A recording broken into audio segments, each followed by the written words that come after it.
ಕಾಶ್ಮೀರದಲ್ಲಿ ಚುನಾವಣಾ ಕಾರ್ಯಕ್ಕೆ ನಿಯೋಜನೆಗೊಂಡಿದ್ದ ಬಿಎಸ್ಎಫ್ ಗಡಿ ಭದ್ರತಾ ಪಡೆಯವರಿದ್ದ ಬಸ್ಸು ಕಂದಕಕ್ಕೆ ಬಿದ್ದಿರುವುದರಿಂದ 3 ಸಾವಿಗೀಡಾದರು ಹಾಗೂ 35 ಜನರು ಗಾಯಗೊಂಡರು. ಸೆಪ್ಟೆಂಬರ್ 25ರಂದು ಜಮ್ಮು ಮತ್ತು ಕಾಶ್ಮೀರದಲ್ಲಿ 2ನೇ ಹಂತದ ಮತದಾನ ನಡೆಯುತ್ತದೆ. ಅದಕ್ಕೆ ಗೊತ್ತಾಗಿದ್ದ ಗಡಿ ಭದ್ರತಾ ಪಡೆಯವರು ಈ ದುರಂತಕ್ಕೀಡಾದ ಬಸ್ಸಿನಲ್ಲಿ ಹೊರಟಿದ್ರು. ಕಾಶ್ಮೀರದ ಬುಡಂಗಾಂವ್ ಜಿಲ್ಲೆಯಲ್ಲಿ ಬಸ್ಸು ನಿಯಂತ್ರಣ ತಪ್ಪಿ ಆಳ ಕಮರಿಗೆ ಉರುಳಿದೆ. ಕೂಡಲೇ ಇನ್ನೊಂದು ತುಕಡಿ ರಕ್ಷಣಾ ಕಾರ್ಯಾಚರಣೆಯಲ್ಲಿ ತೊಡಗಿಕೊಂಡರು 3 ಮರಣಿಸಿದ್ರು. ಕಾಶ್ಮೀರದ ಪೊಲೀಸ್ ಮುಖ್ಯಸ್ಥ ಆರ್ ಸ್ಟೈಲ್ ಅವರು ಮೃತರ ಕುಟುಂಬಕ್ಕೆ ಸಂತಾಪ ಸೂಚಿಸಿದ್ದಾರೆ.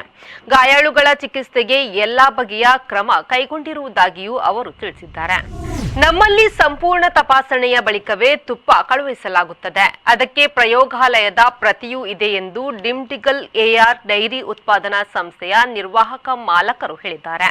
1995ರಲ್ಲಿ ಆರಂಭವಾಗಿರುವ ಎಆರ್ ಡೈರಿ ಕಂಪನಿಯು ಆರ್ ರಾಜಶೇಖರನ್, ಆರ್ ಸೂರ್ಯಪ್ರಭಾ ಮತ್ತು ಎಸ್ಆರ್ ಶ್ರೀನಿವಾಸನ್ ಎಂದು 3 ನಿರ್ವಾಹಕ ನಿರ್ದೇಶಕರನ್ನು ಹೊಂದಿದೆ.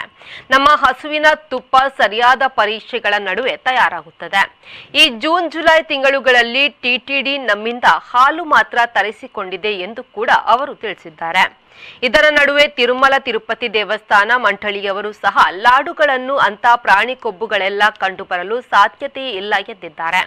ಲಾಡು ಪರೀಕ್ಷಿಸಿ ಕಲಬೆರಕೆ ಎಂದು ಹೇಳಿದ ಗುಜರಾತಿನ ಪ್ರಯೋಗಾಲಯದ ಹೆಸರು ಏಕೆ ಮುಚ್ಚಿಡಲಾಗಿದೆ ಎಂಬ ಪ್ರಶ್ನೆಯನ್ನು ಡೈರಿ ಮತ್ತು ಆಲಯ ಮಂಡಳಿಯವರು ಎತ್ತಿದ್ದಾರೆ.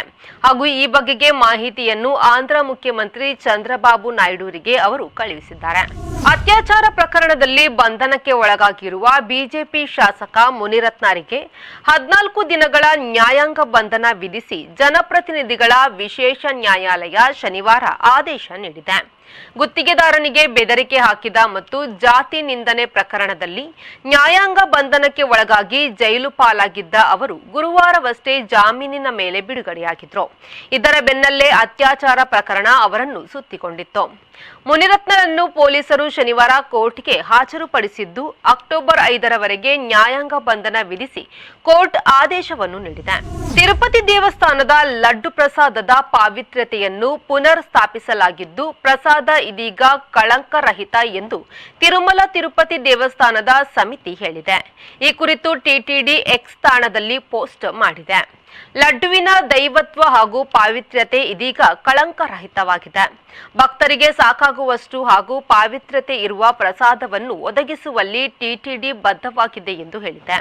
ತಿರುಪತಿಯ ಪ್ರಸಾದ ಲಾಡು ತಯಾರಿಕೆಯಲ್ಲಿ ಬಳಸುವ ತುಪ್ಪದಲ್ಲಿ ಪ್ರಾಣಿಗಳ ಕೊಬ್ಬಿನ ಅಂಶ ಬಳಸಲಾಗಿದೆ ಎಂದು ಆಂಧ್ರಪ್ರದೇಶ ಸಿಎಂ ಚಂದ್ರಬಾಬು ನಾಯ್ಡು ಆರೋಪಿಸಿದ್ದಾರೆ. ಈ ಬಗ್ಗೆ ವ್ಯಾಪಕ ವಿವಾದವಾಗಿದೆ. ಹಾಲಿ ಕೇಂದ್ರ ಸಚಿವ ಮಾಜಿ ಮುಖ್ಯಮಂತ್ರಿ ಎಚ್.ಡಿ. ಕುಮಾರಸ್ವಾಮಿ ಮತ್ತು ಮಾಜಿ ಮುಖ್ಯಮಂತ್ರಿ ಬಿಎಸ್ ಯಡಿಯೂರಪ್ಪರ ವಿರುದ್ಧ ಸಚಿವ ಕೃಷ್ಣ ಬೈರೇಗೌಡ ಭೂ ಕಬಳಿಕೆಯ ಆರೋಪವನ್ನು ಮಾಡಿ ದಾಖಲೆಗಳನ್ನು ಬಿಡುಗಡೆ ಮಾಡಿದ್ದ ಬೆನ್ನಲ್ಲೇ ಯಡಿಯೂರಪ್ಪರಿಗೆ ಸಂಕಷ್ಟ ಎದುರಾಗಿದೆ. ಡಿನೋಟಿಫಿಕೇಶನ್ ಹಗರಣಕ್ಕೆ ಸಂಬಂಧಿಸಿ ಯಡಿಯೂರಪ್ಪರಿಗೆ ಲೋಕಾಯುಕ್ತ ಸಮನ್ಸ್ ಜಾರಿ ಮಾಡಿದ್ದು ವಿಚಾರಣೆಗೆ ಹಾಜರಾಗುವಂತೆ ಸೂಚಿಸಿದೆ. ಬೆಂಗಳೂರಿನ ಗಂಗೇನಹಳ್ಳಿ ಬಡಾವಣೆಯಲ್ಲಿನ 1 ಎಕರೆ 11 ಗುಂಟೆ ಸರ್ಕಾರಿ ಜಮೀನನ್ನು ಸತ್ತು ಹೋಗಿರುವವರ ಹೆಸರಲ್ಲಿ ಮಾಜಿ ಮುಖ್ಯಮಂತ್ರಿಗಳಾದ ಎಚ್.ಡಿ. ಕುಮಾರಸ್ವಾಮಿ ಹಾಗೂ ಯಡಿಯೂರಪ್ಪ ಜಂಟಿಯಾಗಿ ಡಿನೋಟಿಫೈ ಮಾಡಿ ಕುಮಾರಸ್ವಾಮಿ ಅವರ ಬಾಮೈದನ ಹೆಸರಲ್ಲಿ ನೋಂದಣಿ ಮಾಡಿದ್ದಾರೆ.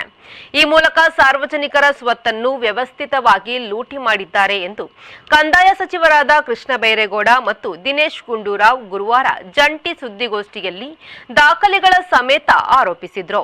ಇದರ ಬೆನ್ನಲ್ಲೇ ಹಗರಣದ ತನಿಖೆಯನ್ನು ಲೋಕಾಯುಕ್ತ ಅಧಿಕಾರಿಗಳು ಚುರುಕುಗೊಳಿಸಿದ್ದಾರೆ.